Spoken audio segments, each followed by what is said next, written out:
এক নম্বরে মাদক ব্যবসায়ী ধরেন তাইলে ছিল বুনিয়া সোহেল। আপনি খালি সার্চ দেন, যার মামলা হচ্ছে 40টা। তাকে আমরা ধরতে পারছি কিনা? পারছি তো, সে জেলে এখন। তারপরে যদি বলেন 2 নম্বরে, তাহলে টুনটুন কালাম, তারও মামলা হচ্ছে 20টার উপরে। তাকে আমরা ধরছি কিনা? জেলে। পুলিশ খুব চরমে আছে, অ্যাকশনে আছে, যে কোনো সময় গ্রেপ্তার হয়ে যেতে পারে। শুধু শুধু এই জেলখানা ইচ্ছা করতে চাই না।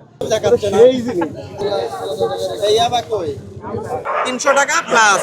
হ্যাঁ, আর এইগুলো হচ্ছে যে ধরেন যেগুলো ভাঙ্গা দেন, খেয়াল করেন, এগুলো সম্ভবত ভাঙ্গা আছে জন্য এরা প্যাকেট বন্দি করছে।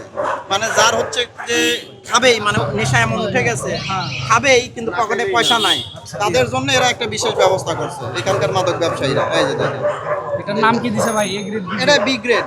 এই যে দেখেন, ভাঙ্গাচোরা। এই যে মানে দামে কম, মান ভালো।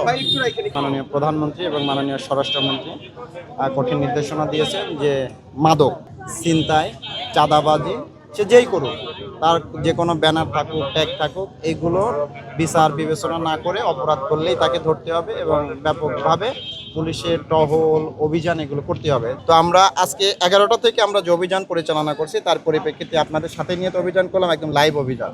আমরা এই যে দেখেন, গাঁজা একদম রেডিমেড গাঁজা, এখনো মানে বিক্রির জন্য খোলা হয় না। তো এটা আমরা খালি খুলে দেখছি যে এটা আসলে কি এই গাঁজা, তারপরে এই যে এটা বিক্রির জন্য প্রদর্শিত গাঁজা।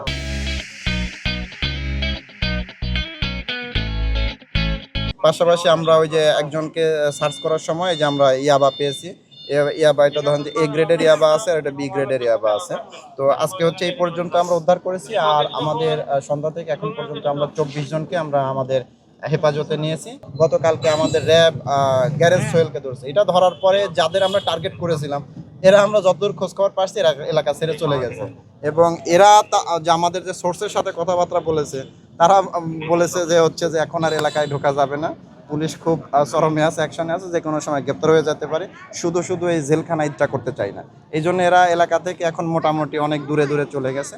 মোহাম্মদপুর, তো জায়গাটা মোহাম্মদপুর, এখানে 20 লাখ লোক বাস করে। বাংলাদেশের সবচেয়ে বেশি কিশোর গ্যাং কোথায়? মোহাম্মদপুরে।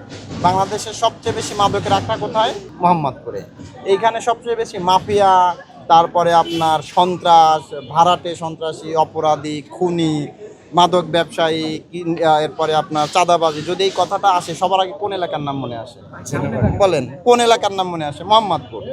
এইটা আপনি যদি চিন্তা করেন, আপনি আমাদের প্রশ্ন করবেন যে ভাই 2 বছর আগে কেমন ছিল, 3 বছর আগে কেমন ছিল, এখন কেমন আছে, এইভাবে তুলনা করলে আমরা তখন আপনাকে সন্তোষজনক ব্যাখ্যা দিতে পারি। 1 নম্বরে মাদক ব্যবসায়ী ধরেন তাইলে ছিল বুনিয়া সোহেল। আপনি খালি সার্চ দেন, যার মামলা হচ্ছে 40টা। তাকে আমরা ধরতে পারছি কিনা? পারছি তো, সে জেলে এখন।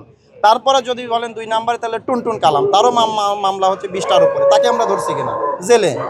এরপরে ছিল এখানকার সবচেয়ে বড় যে গডফাদার টাইপের, শেল্টার দিত, মানে পদবি ব্যবহার করে, জিলানি, তাকে আমরা গ্রেপ্তার করতে পারছি কিনা? করছি। এরপরে তার ছেলে নাসিম, যে অস্ত্র সহ গুলাগুলি করতো, তাকে আমরা ধরে জেলে পাঠাইছি।